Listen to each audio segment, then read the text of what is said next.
Hi, this is Simon Candy from Acoustic Guitar Lessons Online.net, and in today's video I'm going to be answering the questions that you've asked below in the comments section below various videos on this YouTube channel. Now, I've more than likely answered your question. However, of course, in video form, I can go into a little bit more detail. So today, that is what we're going to do. So in this particular Q&A session, we have some really cool questions.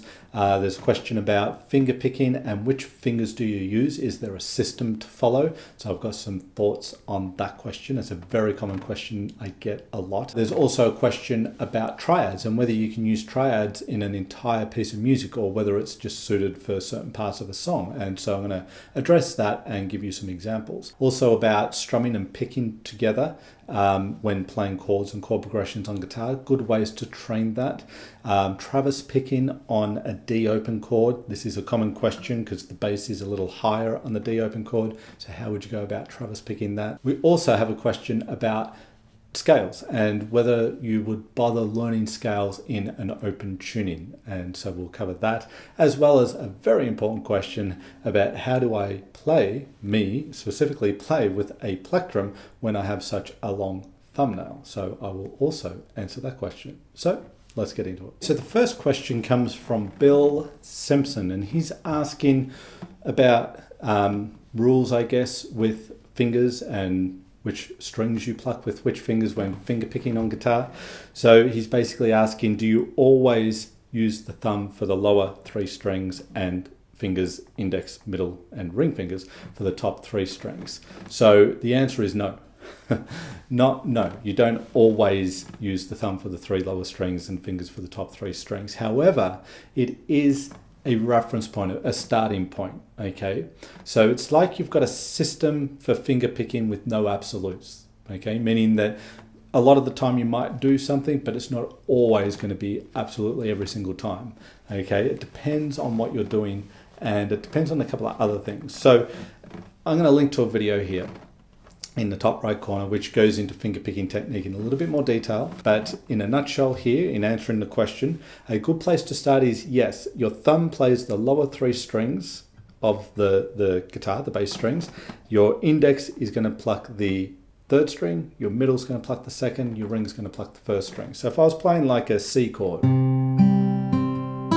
I would pluck up thumb on the fifth string and then index, middle, and ring fingers on the top three strings. Or if I had a pattern that included the fourth string of that chord, I'd use my thumb for that as well. So my thumb would play the fifth and the fourth, and then I'd work up with the top three strings with the fingers. Or if I was on an E chord and I just wanted to play up all six strings, thumb, thumb, thumb, index, middle, ring. This gives us something to base our finger picking on, a foundation to work from. However, it's not always going to be like that. Let's say I go back to the C chord and I want to get a slightly different tone on the top string than what my pinky gives me. Or not my pinky, my ring finger. Right? The ring finger is a little bit of a sharper sound, twangier sound. Maybe I want a bit of a mellower sound, slightly softer sound, so I use my middle finger. Or maybe the picking pattern only uses the top two strings with the bass, so I can sort of move the hand up and down the strings to suit the occasion. So my thumb can still play in the bass, but my index and middle fingers can now move up to the top two strings, and I don't use my ring at all.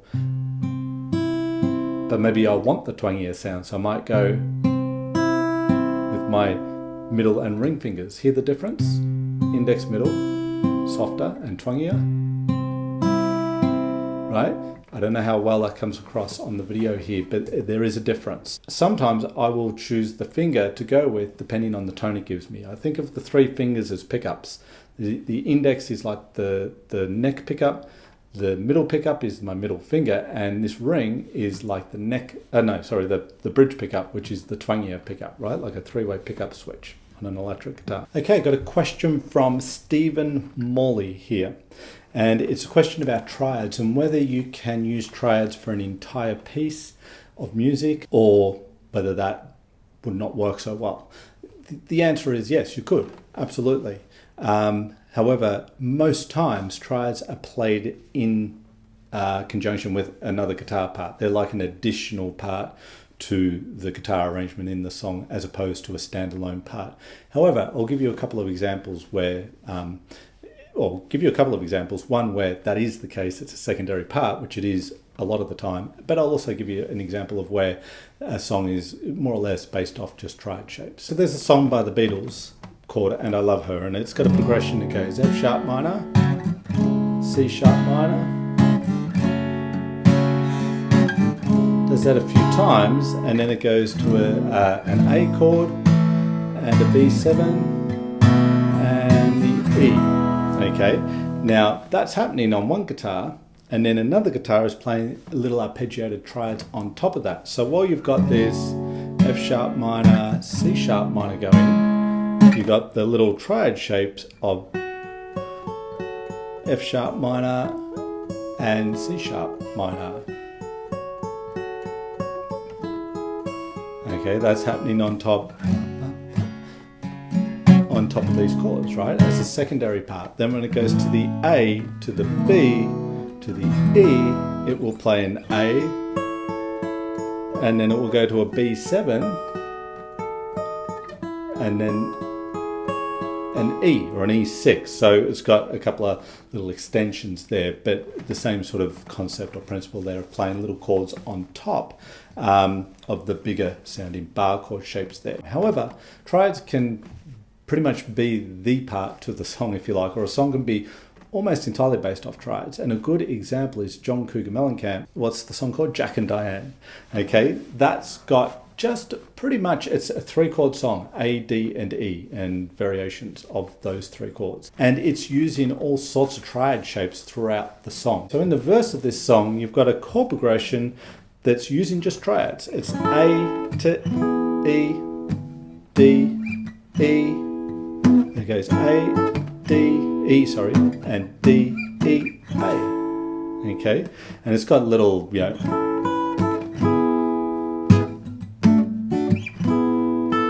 little extensions to the chords, but it's based off just little 3-2-1 triads, and then it's got D, E with the D shaped triad into the A. Okay, there's another part of the song, I think there's a little break in the song that goes triads again, using 4-3-2. It uses this A triad, and then it's D, so it's A, D, A, E, D, E, so A, D, A, E, and D, E, A. In that part, it's also just pedaling the low A in the bass the whole time. That.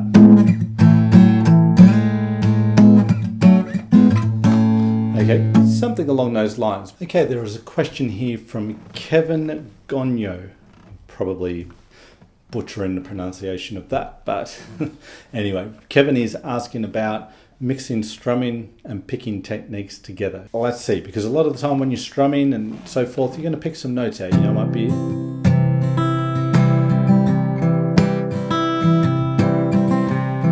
this sort of thing where you might be picking more than strumming or strumming more than picking, but you're sort of mixing the two together a little bit. So there are some things that you can do. Let's briefly look at it here. There's a video again that I will link to that goes into this in a little bit more detail, so check that out. But in a nutshell, if we want to bring the two techniques of strumming and picking together, we've got to be very methodical about it, or very exercise-like about it, okay? So for example, you could strum, we'll just use a C chord here, right? So you could strum for a bar, pick for a bar, strum for a bar, pick for a bar. So maybe something like 1, 2, 3, and 4, then picking the chord, then back to strum, 3 and 4, and a pick.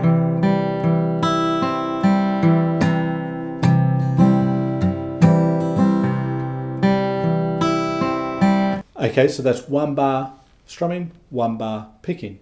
You could then reduce that to half a bar strum, half a bar picking. So maybe something like 1, 2, 3, and 4, and 1, 2, and a 3, and 4, and 1, 2, and a 3, and 4, and then you could make even more frequent changes by strumming. Let's see, we could strum 1, and 2, and 3, 4. So I strum, then pick, then strum. So within a single bar, I'm strumming, picking, back to strumming. So 1, 2, and 3, and 4.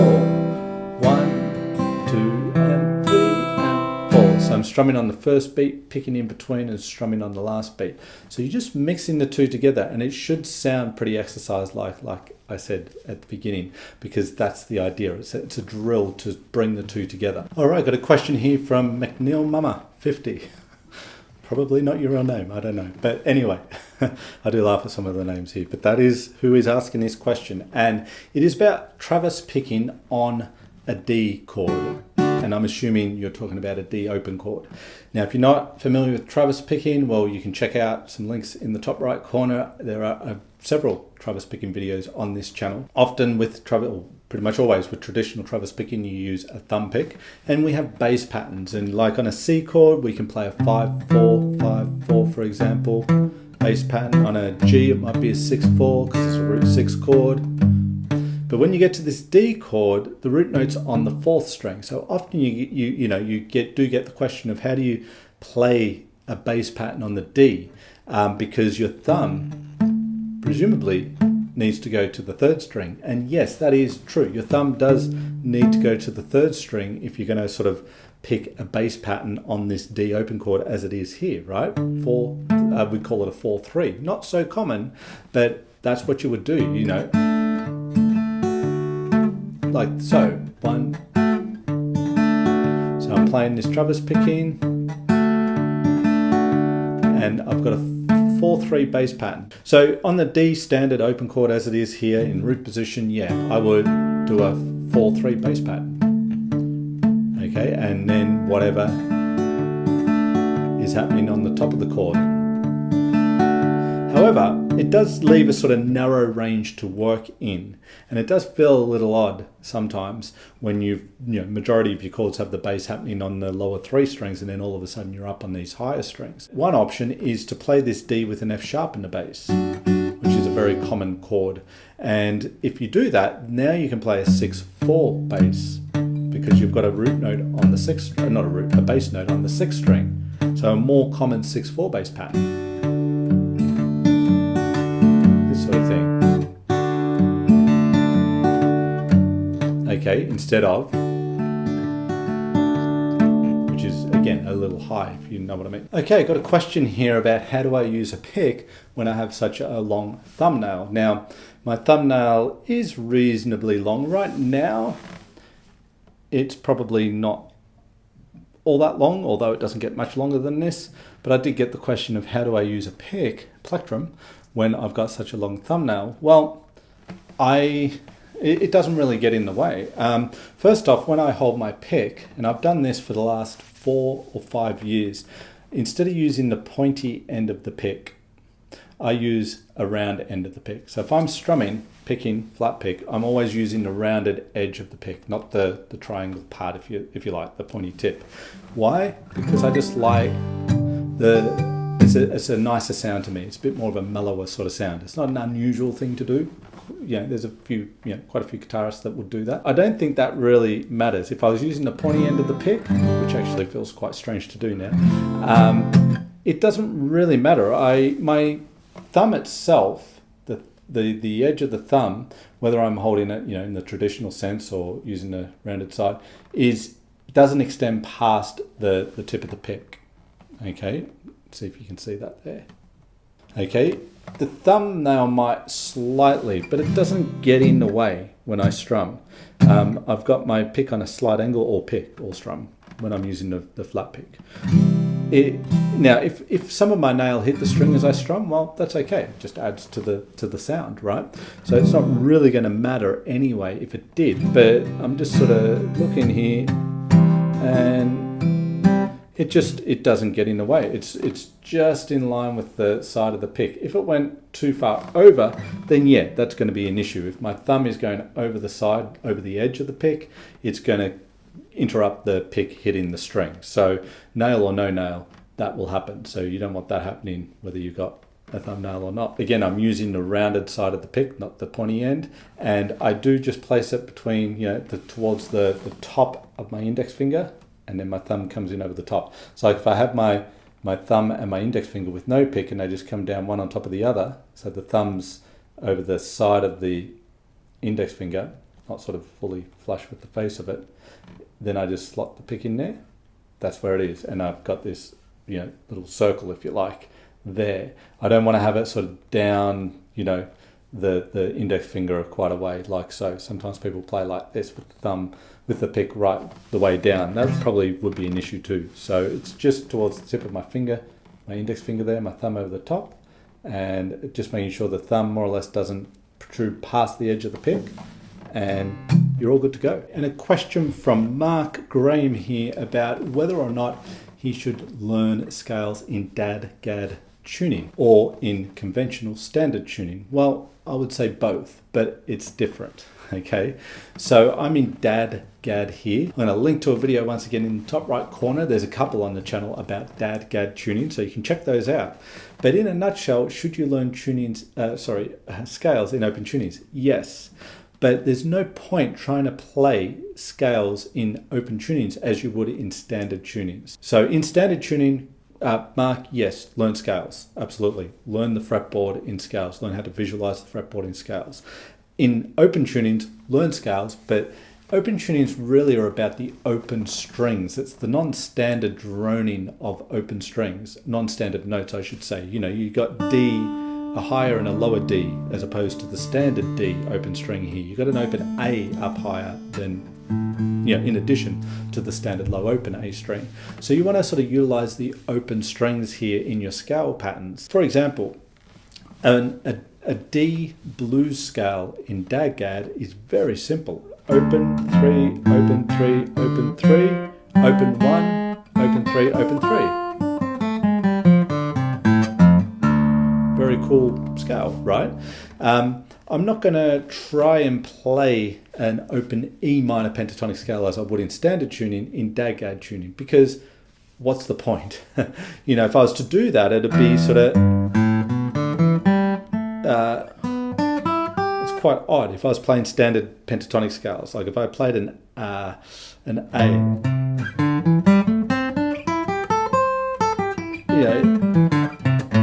I can play standard scales in open tunings, but they end up in all weird fingerings, and all I get is the same sound as it would sound in standard tuning. So we don't really want to try and transfer scales from standard tuning into open tunings. We want to use the tuning and the characteristics of the tuning to really enhance the scales we play. And then you can play little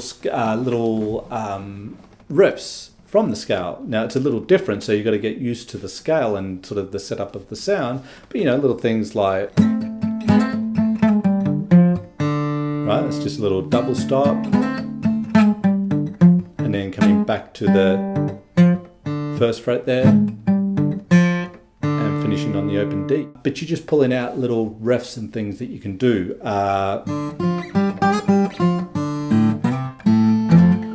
Just on the blues scale, again, just using octaves. Another one I like, open string, involved in just the more full open major scale of D is here. Working right up to this high, what would that be now? That's an A.